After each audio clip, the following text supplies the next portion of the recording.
Today we are going to discuss about phrasal verb, idiom and proverb.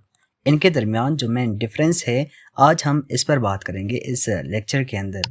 Basically phrasal verb हमारे पास combination होती है किस चीज़ की, verb की और साथ प्रीपोजिशन की।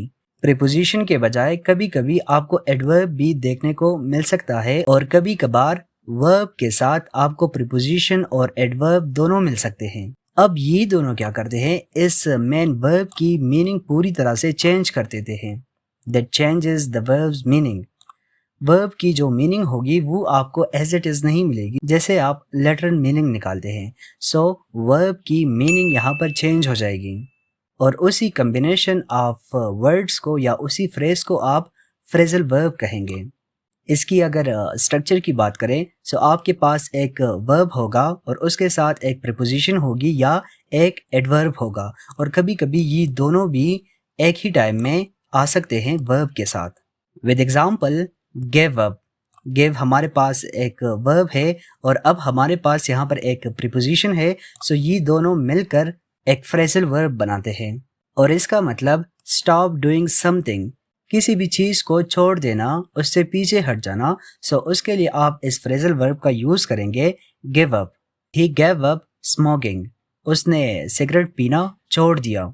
The next example is look after, इसका मतलब take care of.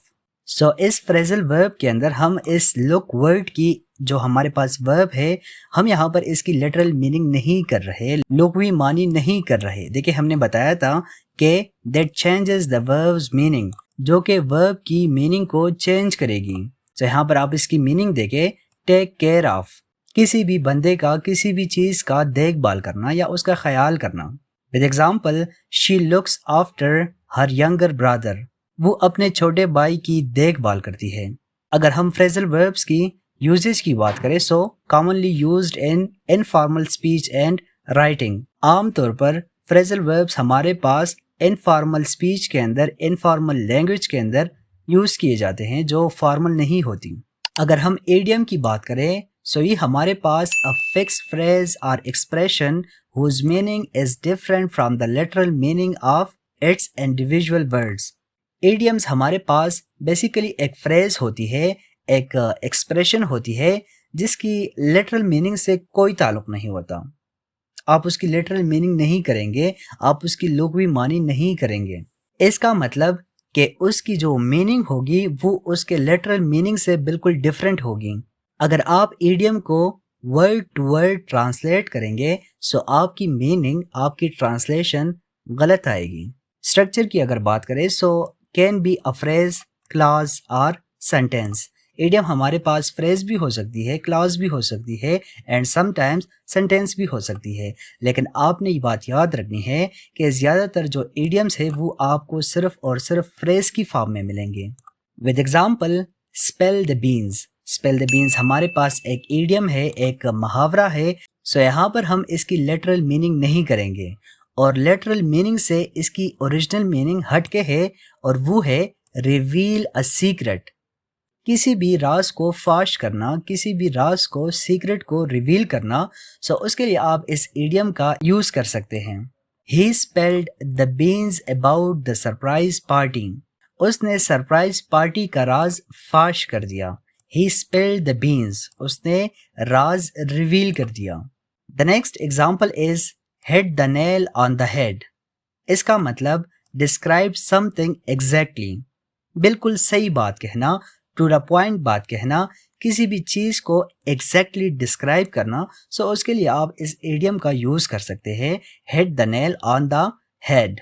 Her explanation hit the nail on the head, उसकी वजाहत बिल्कुल दुरुस्त थी। दुरुस्ती means exactly to the point थी, इधर उधर की बातें वो नहीं कर रही थी। इसकी अगर यूजेज की बात करें so use to express ideas creatively and are often found in spoken English literature and poetry. इसके ज़रिए आप अपनी स्पोकन लैंग्वेज को क्रिएटिव बना सकते हैं, अपने ख्यालात को क्रिएटिव अंदाज में बयान कर सकते हैं और ये आम तौर पर डेली लैंग्वेज के अंदर और इसी तरह से लिटरेचर के अंदर, अदब के अंदर और पोइट्री, शायरी के अंदर पाए जाते हैं और इसी तरह से डिफरेंट एग्ज़ाम्स के अंदर पूछे जाते हैं। The next and the last is proverbs. Proverb ہم کہتے ہیں a short well-known saying that expresses a general truth, advice or wisdom. ایسی شارٹ سی بات، کنسائز سی بات، چھوٹی سی بات جس کے اندر یونیورسل ٹروتھ ہو، سچائی ہو، یا اس کے اندر کوئی ایڈوائس دی گئی ہو یا کوئی دانائی کی، عقل کی بات کی گئی ہو، سو اسی کو آپ پرووربس کہیں گے۔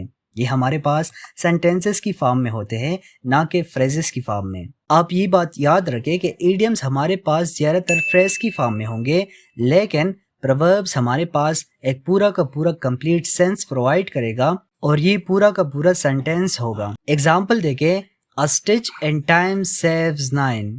اس کا مطلب solving a problem early prevents bigger problems later۔ وقت پر کی گئی مرمت آنے والی بڑی مشکلات سے بچا سکتی ہے یا بچاتی ہے۔ سو یہ ہمارے پاس ایک یونیورسل ٹروتھ کی بات کی گئی ہے، سچائی کی، وزڈم کی بات کی گئی ہے۔ ایڈوائس بھی آپ اسے کہہ لیں کہ وقت پر کی گئی مرمت مینز وقت پر اگر ہم سنبھل گئے تو آگے جا کر اتنی پریشانی نہیں ہوگی، آگے جا کر ہم اپنے بہت سے پرابلم سے بچ سکتے ہیں۔ The next is actions speak louder than words۔ اس کا مطلب what you do is more important than what you say۔ جو آپ کرتے ہیں وہ آپ کے الفاظ سے زیادہ معنی رکھتے ہیں۔ اگر اس کی یوزیج کی بات کریں so often used to offer life lessons or moral advice۔ اکثر زندگی کے اسباق یا اخلاقی نصیحت دینے کے لیے ہم پرووربس کو یوز کرتے ہیں۔